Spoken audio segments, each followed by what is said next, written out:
Hi ಎಲ್ಲರಿಗೂ ನಮಸ್ಕಾರ. ಬರೀ ಟೊಮ್ಯಾಟೊ ಗೊಜ್ಜು ಹೆಂಗೆ ಮಾಡೋದು ಅಂತ ನೋಡೋಣ ಅಂತ. ಇದನ್ನು ನೀವು ಹೊರಗಡೆ 1 ತಿಂಗಳು ಸ್ಟೋರ್ ಮಾಡಿ ಇಡ್ಬೋದು. ಫ್ರಿಜ್ಜಲ್ಲಿ ಇಟ್ಟರೆ 6 ತಿಂಗಳು ಸ್ಟೋರ್ ಮಾಡಿ ಆರಾಮಾಗಿ ಇಡ್ಬೋದು. ಚಪಾತಿ ಅನ್ನ ಎಲ್ರಿಗೂ ಚಲೋ ಇರ್ತೈತಿ. ನಾನು 1 kg ಟೊಮ್ಯಾಟೊ ತೊಗೊಂಡಿನಿ. ನಾ ಎಷ್ಟೆಷ್ಟು ಅಳತೆ ತೊಗೊಂಡಿನಿ ಅಂತ ಹೇಳಿ ನಿಮಗೆ ಕ್ಲಿಯರಾಗಿ ಐಡಿಯಾ ಬೇಕಿತ್ತಂದ್ರೆ ನೀವು ಡಿಸ್ಕ್ರಿಪ್ಷನ್ನ ಹೋಗಿ ಚೆಕ್ ಮಾಡ್ಕೋಬೋದು. ನಾನು 1 kg ಟೊಮ್ಯಾಟೊ ತೊಗೊಂಡಿನಿ. ಆಮೇಲೆ ಸ್ವಲ್ಪ ಬೆಳ್ಳುಳ್ಳಿ, ಆಮೇಲೆ ಬೆಲ್ಲ ಮತ್ತು ಹುಣ್ಸಿನ್ಕಾಯಿ ಹಾಕ್ಕೊಂಡು ಚೆಂದಂಗೆ ಸಾಫ್ಟ್ ಆಗುತ್ತನ ಭಾಳೋ ತನ ಮೇಲೆ ಎಣ್ಣೆ ಹಾಕಿ ಅದನ್ನು ಚೆಂದಂಗೆ ಅಳ್ಗಾಡ್ಸ್ಕೊತಾನೇ ಇರಬೇಕು.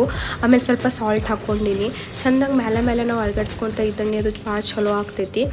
ಆಮೇಲೆ ಒಂದು ಮಿಕ್ಸಿ ಜಾರ್ ಒಳಗೆ ನಾವು ಒಂದು ಸ್ವಲ್ಪ ತೊಗೊಂಡಿನಿ ಸಾಸಿವೆ ಮತ್ತು ಮೆಂತ್ಯ ಬೀಜ ಮತ್ತು ಸ್ವಲ್ಪ ಕರಿಬೇವನ್ನ ತೊಗೊಂಡು ನಾನು ಗ್ರೈಂಡ್ ಮಾಡಿ ಇಟ್ಕೊಂಡಿನಿ. ನೀವು ಎಷ್ಟು ಎಣ್ಣೆ ಹಾಕಿ ಸ್ವಲ್ಪ ಮೇಲೆ ಎಣ್ಣೆ ಹಾಕಿ ಅದನ್ನು ಫ್ರೈ ಮಾಡ್ಕೊತಿರ್ತೀರಿ ಟೊಮ್ಯಾಟೊ ಅಷ್ಟು ಚಲೋ ಇರ್ತೈತಿ. ಆಮೇಲೆ ಕಂಪ್ಲೀಟಾಗಿ ತಣ್ಣಗಾದ್ಮೇಲೆ ನಾನು ಎಲ್ಲ ಟೊಮ್ಯಾಟೊ ಗೊಜ್ಜು ತೊಗೊಂಡು ಉಪ್ಪು, ಖಾರ, ಸ್ವಲ್ಪ ಬ್ಲ್ಯಾಕ್ ಪೆಪ್ಪರ್, ಹಳದಿ ಹಾಕ್ಕೊಂಡು ಚೆಂದಂಗೆ ಮಿಕ್ಸ್ ಮಾಡಿ ಇಟ್ಕೊಂಡಿನಿ.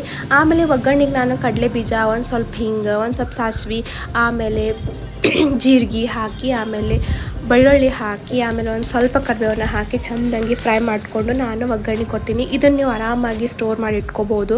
ಆಮೇಲೆ ಇದನ್ನು ಒಂದು ಗ್ಲಾಸ್ ಕಂಟೈನರ್ನಾಗ ಇಟ್ಟರೆ ಭಾಳ ದಿನ ಬರ್ತೈತಿ. ಯಾಕಂದರೆ ಎಣ್ಣೆ ಹಾಕಿರ್ತೀವಿ, ಸೊ ಕೆಡಂಗೂ ಇಲ್ಲ. ಎಲ್ಲರಿಗೂ ವಿಡಿಯೋ ಇಷ್ಟ ಆಯ್ತಂತ ಅನ್ಕೊತೀನಿ. ಇಷ್ಟ ಆದರೆ ಲೈಕ್, ಶೇರ್, ಸಬ್ಸ್ಕ್ರೈಬ್ ಮಾಡಿರಿ. ಬಾಯ್.